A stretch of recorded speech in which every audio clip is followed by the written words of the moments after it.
मुसलमानों का नेता महमूद मदनी है, महमूद पराचा है, कौन है मुसलमानों का नेता कौन है या नहीं है, हाँ। ये बताने वाले कौन है? जैसे इस वीडियो में मैंने अभी आपको दिखाया, मुझे कोई मुसलमान नहीं चाहिए, ये कौन है?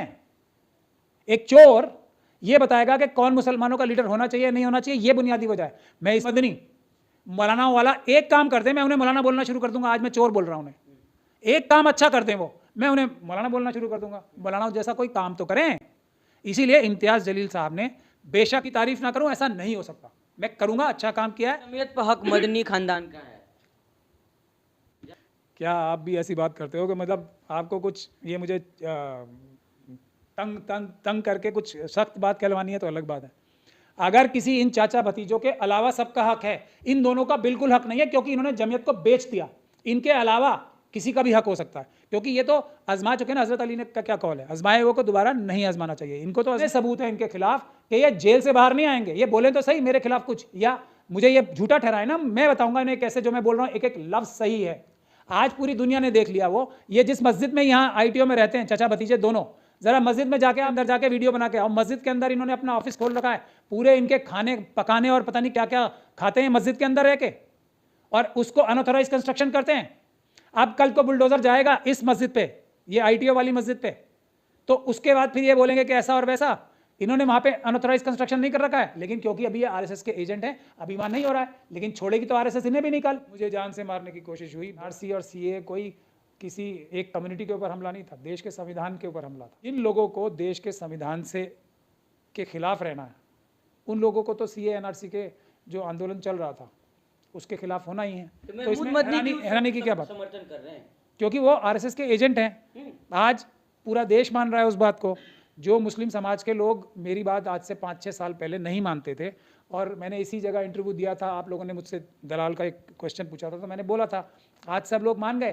तो ये अगर मैं यही ब्राह्मणों का प्रोजेक्टेड आदमी होता ना, तो मुझे वो शास्त्री बनवा देते अभी, क्योंकि मेरी कही हुई सारी बातें कुछ समय बाद सही निकल जाती हैं। तो मैंने सबसे पहले बोला था ये चाचा भतीजे दोनों RSS के एजेंट हैं। तब भी बोला था जब इन्होंने ये कहा था कि हम मनु के आगे सर झुकाते हैं और हम सबसे कहते हैं आओ मनु के आगे सर झुकाओ, तब भी बोला था। कुछ लोग मुझसे नाराज हो रहे थे तब। साहब, मुसलमानों की सबसे बड़ी तंजीम और उसके जो अध्यक्ष को आप दलाल कहेंगे, ये अल्फाज क्या बिल्कुल उचित है? सही बताइए। नहीं, बुराई क्या, चलिए मैं दलाल की जगह एजेंट कह देता हूँ, कोई फर्क पड़ेगा उससे? मतलब क्या फर्क पड़ गया? आपने उनके अंदर ऐसी कि आपने एजेंट है, दलाली का इल्जाम आपने लगा दिया। तो अब आज से मैं उन्हें दलाल नहीं कहूंगा, क्योंकि दलाल से किसी को तकलीफ है, तो मैं एजेंट कह देता हूँ। नहीं सर, देश के जाने माने मैंने क्या देखा, ये बहुत महत्वपूर्ण बात है। 2019 में जब मैंने इन्हें दलाल बोलना शुरू किया था, तो तब CA NRC का प्रोटेस्ट जबरदस्त चल रहा था। लोग अपनी जिंदगी और मौत की लड़ाई लड़ रहे थे, और कौन लड़ रहे थे?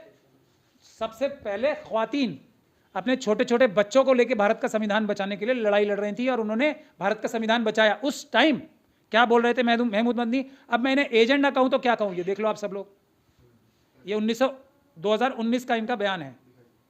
मैं अब इनको दलाल तो मैं नहीं कहूंगा, आज से एजेंट के अलावा RSS के क्या बोलूंगा, आप मुझे बता दो। अनसेफ महसूस कर रहे हैं और वो इंडिया में आना चाहते हैं, तो इंडिया को उन्हें अपनी सिटीजनशिप का उनके लिए खोलना चाहिए, वेलकम करना चाहिए, उनको देना चाहिए। असल इशारा जो है वो सिटीजनशिप अमेंडमेंट बिल जो आया है उसको लेकर के है। उसमें ठीक है, मुझे उसके ऊपर कोई बहुत ज्यादा एतराज नहीं नजर आता है। मुझे जाती तौर पर, हमारे बहुत सारे भाइयों को है इस पर एतराज, लेकिन मुझे बहुत ज्यादा एतराज नहीं नजर आता है।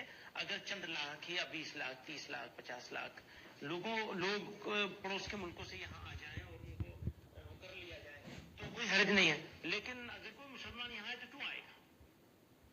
अपना मुल्क छोड़कर मुसलमान अपना मुल्क छोड़कर यहाँ मेरे यहाँ क्यों आएंगे? नो, मुझे कोई मुसलमान क्या सर, मतलब इस तरह का बयान देखिए, अब यार क्या होगा इनको? अब इसका फायदा मैं बताता हूँ ना RSS को क्या होगा। अब इस इंसान को मैं मौलाना किस मुंह से कह दूं? मौलानाओं की मैं बहुत ज्यादा इज्जत करता हूँ, मेरे दादा खुद मौलाना थे। अब ऐसे इंसान को मैं मौलाना किस जबान से कह दूं? मतलब मैं झूठ बोलूंगा अगर इन्हें मौलाना कहूंगा। तो जो हैं वो मैं कहता हूँ ये एजेंट हैं RSS के, ये चोर हैं, ये बेईमान हैं, वही मैं कहता हूँ। तो मैं किस मुंह से ऐसे इंसान को 2019 में जब जिंदगी मौत की लड़ाई हो रही थी, देख रहे पूरे देश में, आज तक कितने लोग मारे गए यहाँ। अमित शाह साहब ने ये कपिल मिश्रा और जो पुलिस के अधिकारी थे उनके बेईमान भेज के हमले करवाए, उससे कितने लोग मारे गए। तो ऐसे इंसान को उस वक्त जो उस तरफ संविधान को खत्म करने वालों के साथ खड़ा हो गया। मुझे आरएसएस का एजेंट के अलावा मैं क्या कह दूं, बेईमान के अलावा क्या कह दूं? बता दो आप, जो लफ्ज बोलोगे मैं वो कह दूंगा, लेकिन कोई लफ्ज तो बताओ मुझे इनको कहने के लिए। तो ये वजह है। उसके बाद उससे भी पहले नौजवान, चलिए मेरा ये मानना है कि शेड्यूल कास्ट शेड्यूल ट्राइब के नौजवानों को भी झूठे आतंकवाद के केसों में फंसाया जाता है। जब ये केसेस मैंने किए, इजरायली एम्बेसी बॉम्ब ब्लास्ट के केस में मैंने जब बेल हासिल की, तो पूरे देश में ये जितने आरएसएस के, तब तो मुझे भी नहीं पता था ना, मैं इनकी जिंदाबाद करते करते मेरी जबान में छाले पड़ गए और मैं पूरे देश में 269 केसेस के लिए मैं जगह जगह गया और इन्होंने मेरे नाम पे कितने चंदे उगाए, कभी मैंने इनसे हिसाब मांगा? लाखों करोड़ों रुपए इन्होंने मेरे नाम पे चंदे पूरी दुनिया से उठाए कि प्रचा साहब इतने बड़े वकील हैं। तो उसमें क्या करता पकड़ा गया मैंने इन्हें कि ये जो भ्रष्ट पुलिस के अधिकारी हैं आरएसएस के टच में जो रह के जो मुसलमानों के ऊपर झूठे इल्जाम लगाते हैं टेररिज्म के, ये उनके साथ मिले हुए, ये अपने कार्डर्स के नाम दे के, मेवात के लोगों का मैंने केस बरी कराया था, ये इनके कार्डर्स के खुद इन्होंने नाम दिया और उनको खुद अपना वकील देके क्या कहा कि तुम वादा माफ गवाह बन जाओ, यानी कि अपना जुर्म कबूल कर लो ये, और फिर हम तुम्हें 5 साल बाद छुड़वा देंगे। अगर ये आप सर, लेकिन मुसलमानों को तो मसीहा कहे जाते हैं मदनी साहब। हाँ, तो जब झूठे मसीहा होंगे तो इसीलिए तो ये अंजाम हो रहा है। इसीलिए तो मैं क्यों, मुझे क्या तकलीफ है, मुझे क्या इनकी ये मस्जिद पे जाके कब्जा करना है क्या? मुझे इनकी जगह वो बनना है? जिस मस्जिद में रह रहे हैं वो वक्फ की है, उसको क्या लीज मनी देते हैं? एक वजह थोड़ी है इनको कहने की। मेरे पास इतने सबूत हैं इनके खिलाफ कि ये जेल से बाहर नहीं आएंगे। ये बोलें तो सही मेरे खिलाफ कुछ, या मुझे ये झूठा ठहराए ना, मैं बताऊंगा इन्हें कैसे जो मैं बोल रहा हूँ एक एक लफ्ज सही है। आज पूरी दुनिया ने देख लिया। वो ये जिस मस्जिद में यहाँ आईटीओ में रहते हैं चाचा भतीजे दोनों, जरा मस्जिद में जाके आप मस्जिद का वो लेके आओ, जरा वीडियो बनाओ। मैं आपको एक काम दे रहा हूँ सबको, जाके मस्जिद के अंदर जाके वीडियो बना के आओ। मस्जिद के अंदर इन्होंने अपना ऑफिस खोल रखा है, पूरे इनके खाने पकाने और पता नहीं क्या क्या खाते हैं मस्जिद के अंदर रह के, और उसको अनऑथराइज कंस्ट्रक्शन करते हैं। अब कल को बुलडोजर जाएगा इस मस्जिद पे, ये आईटीओ वाली मस्जिद पे, तो उसके बाद फिर ये बोलेंगे कि ऐसा और वैसा। इन्होंने वहां पे अनऑथराइज कंस्ट्रक्शन नहीं कर रखा है, लेकिन क्योंकि अभी ये आरएसएस के एजेंट हैं, अभी वहां नहीं हो रहा है, लेकिन छोड़ेगी तो आरएसएस इन्हें भी नहीं कल। तो जब मस्जिद पे हमला होगा तो ये जिम्मेदार होंगे। इन्होंने आज तक एक पैसा दिया लीज मनी या कोई रेंट दिया? सवाल ये है कि वो कह रहे हैं कि मुसलमानों का नेता कौन, वैसी नहीं है, तो मुसलमानों का नेता महमूद मदनी है, महमूद पराचा है, कौन है मुसलमानों का नेता कौन है या नहीं है? ये बताने वाले कौन है? जैसे इस वीडियो में मैंने अभी आपको दिखाया, मुझे कोई मुसलमान नहीं चाहिए, ये कौन है? एक चोर ये बताएगा कि कौन मुसलमानों का लीडर होना चाहिए नहीं होना चाहिए, ये बुनियादी वजह है। मैं इस पे किसी की तायद या मुखालफत नहीं कर रहा हूं, कौन है या नहीं है उसके टेस्ट होते हैं। टेस्ट अभी बताया नहीं, उन्होंने सैकड़ों नौजवानों का के ऊपर झूठा इल्जाम लगा के उनकी जवानियां चुरवा ली, जो आरएसएस और बीजेपी के लोगों ने जिन्हें आतंकवाद के नाम पे झूठा फंसाया, मुसलमानों की इज्जत चुरा ली। इस साजिश में शामिल हुए हैं, वो डायरेक्ट शामिल हैं कि ये जो आतंकवाद के केसेस लगते हैं उनको, उनके खिलाफ, पुलिस के खिलाफ मेरी इनसे क्या लड़ाई है? मैंने कहा कि मैं सभी, एक मिनट, मैं सारे पुलिस वाले जिन्होंने झूठा फंसाया है इन नौजवानों को, उनके खिलाफ केस करूंगा। राकेश मारिया के खिलाफ जब हमने साबित कर दिया इंडियन मुजाहिदीन का झूठा केस, सारा का सारा प्लान राकेश मारिया ने किया था, तब उस दिन मेरे खिलाफ प्रेस कॉन्फ्रेंस करते हैं ये। तो उसके बाद मैंने 3 साल तक इंतजार किया। मुझे झूठ बोलते रहे कि ये महाराष्ट्र के हमारे जो प्रेसिडेंट है उन्होंने कर दिया आपके खिलाफ जो बोला है, हम उनको निकाल देंगे। मैंने कोई 4-5 साल तक बर्दाश्त किया इनकी एक एक हरकत को। मैं इनसे गुजारिश करता रहा कि आप ये रसूल अल्लाह की शक्ल में नजर आते हो, इसलिए हम आपकी इज्जत करते हैं। तो आपको ये समझ में आनी चाहिए बात कि इसको तो रोज मुझसे झूठ बोलते रहे नहीं कि हम इन्हें हटा देंगे, वो बड़े बेईमान आदमी है हमारे महाराष्ट्र के प्रेसिडेंट जो उन्होंने ऐसा कर दिया, आपके खिलाफ बोल दिया, और उसके बाद में ये पता चलता है कि वही उनसे करवाए थे। भारत को आजाद कराने वाले लोगों के लिए इतना बड़ा इल्जाम लगा रहे, मानहानि कर देंगे आप पर? करें ना, मैं साबित करूंगा। भारत के आजाद कराने वाले ये आरएसएस के एजेंट, ये वो भूमिका नहीं रही इनकी क्या ये पैदा भी हुए थे तब। दादा की बात कर रहे हो? दादा इनके ईमानदार आदमी थे, उन्हीं का किया हुआ तो ये खा रहे हैं आज। दादा और इनकी तंजीम एक ईमानदार तंजीम है और थी। बेईमान ये चाचा भतीजे हैं, बेईमान इनके जो जेब के बनाए हुए ऑफिस बेयरर्स हैं वो हैं, ये तंजीम नहीं है। इस तंजीम में मेरे दादा थे, जो आज़ादी के बाद, जब हम तो छोटे छोटे थे ना, उसके बाद भी कितने उन्होंने संघर्ष किए, ये हमने देखा है बचपन में। तो ये इनको इनसे निभा, इन्होंने क्या बेचा है? अगर इनमें ज़मीर नाम की इतना सा भी जर्रा बाकी होता तो मैं ये सब बातें इनके लिए नहीं कहता, और ये एक्सपोज होते अगर इन्होंने एक भी काम अच्छा किया होता। एक काम मैं बता रहा हूं, एक काम इन्होंने अच्छा किया हो तो ये ऐसे एक्सपोज होते आज। एक काम कोई अच्छा नहीं किया, ये इन्होंने अपने बुजुर्गों के नाम पे कलंक लगाया है और बुजुर्गों के नाम को बेचा है, और बुजुर्गों की मेहनत को नाली में बहाया है। ये हैं वो लोग। अच्छा, ये बताइए, बैरिस्टर असदुद्दीन ओवैसी मुसलमानों के लीडर है या नहीं? ये देखिए लीडर के क्योंकि महमूद बंदी ने कहा मुसलमानों के लीडर नहीं है। ये जितनी भीड़ थी रैली में, सारे बेकार लोगों की भीड़ थी। पागल लोग हैं जो असदुद्दीन ओवैसी के जो भीड़ में गए हुए थे, ये पागल हैं। अब ये मदनी साहब डॉक्टर हैं जो इन्होंने, ये मनोवैज्ञानिक डॉक्टर हैं जिन्होंने बता दिया पागल थे और नहीं थे, एक एक आदमी को टेस्ट किया था।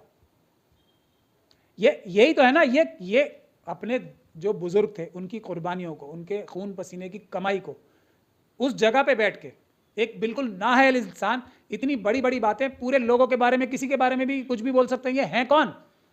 ये है जब मैं, देखिए हम लोग तो मुसलमान हैं, ठीक, या कोशिश करते हैं मुसलमान बनने की, पूरे तो नहीं बन पा रहे लेकिन कोशिश तो करते हैं कम से कम। तो हमें क्या पता लगता है हज़रत अली के बारे में?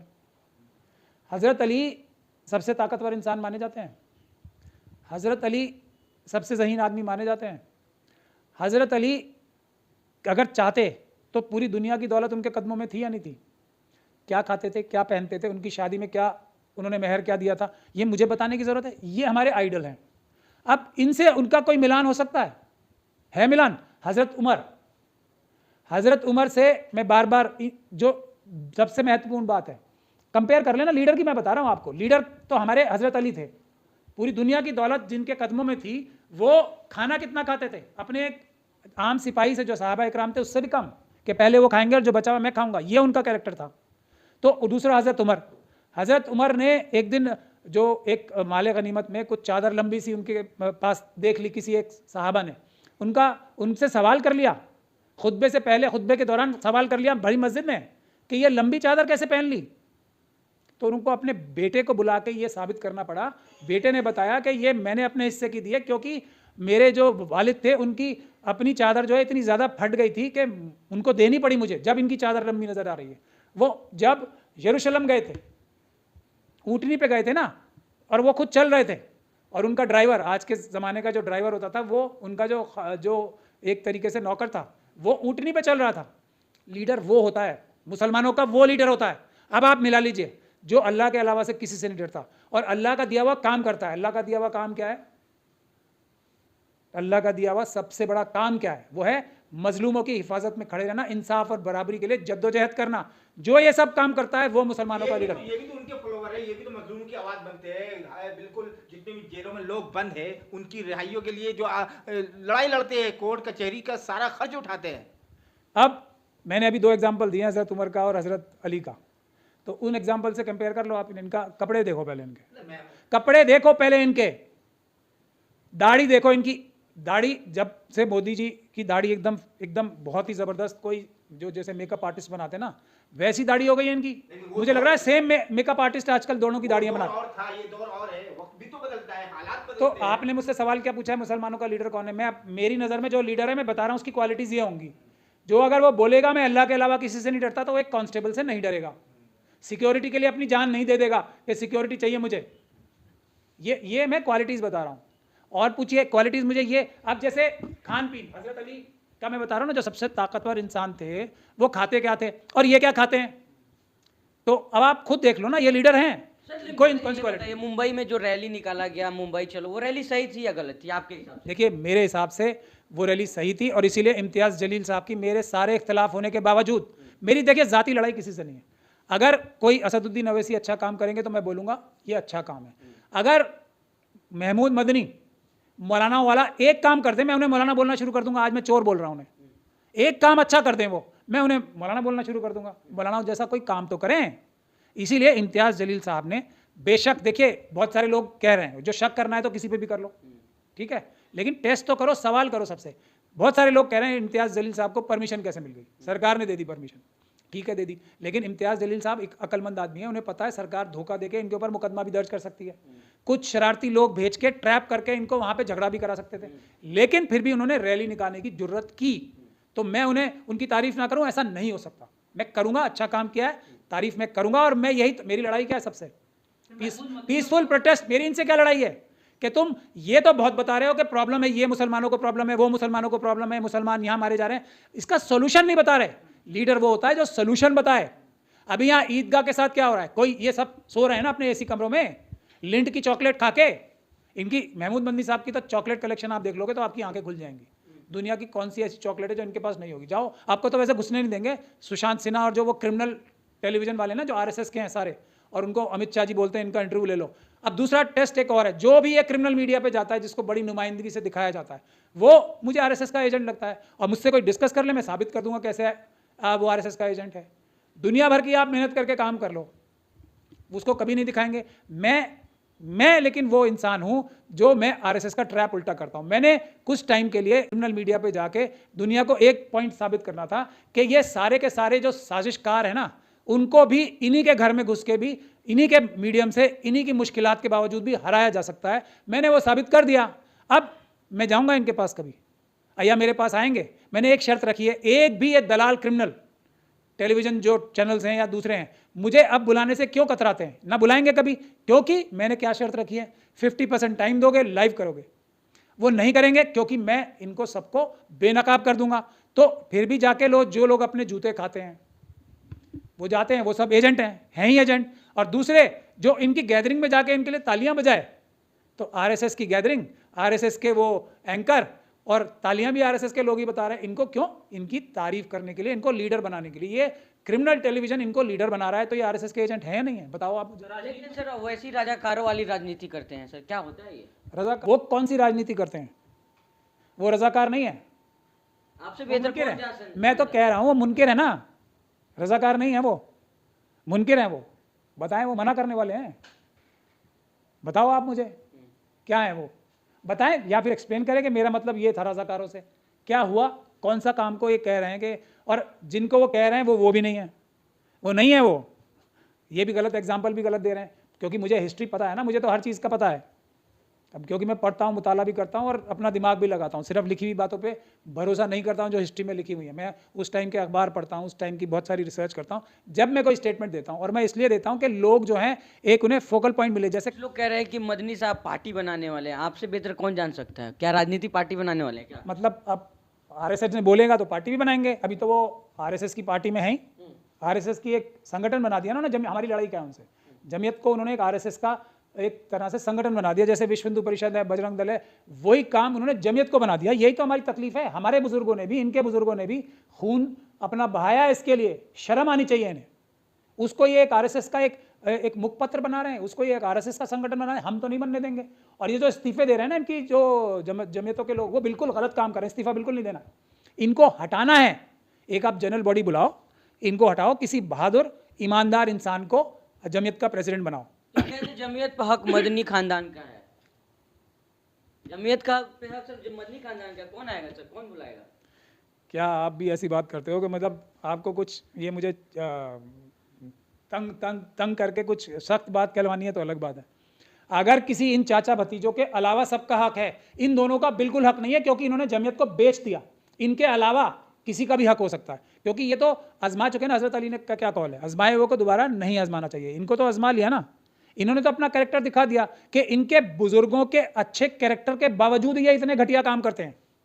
तो कोई और बंदा कहाँ है सर? यही लोग बन रहे हैं। कोई और देखिए, चेंज जो है डेमोक्रेसी में सबसे अच्छा है। इनको हटा के किसी को भी बनाएंगे तो उससे अच्छा होगा। कुछ तो अच्छा करेगा, डर के मारे ही करेगा।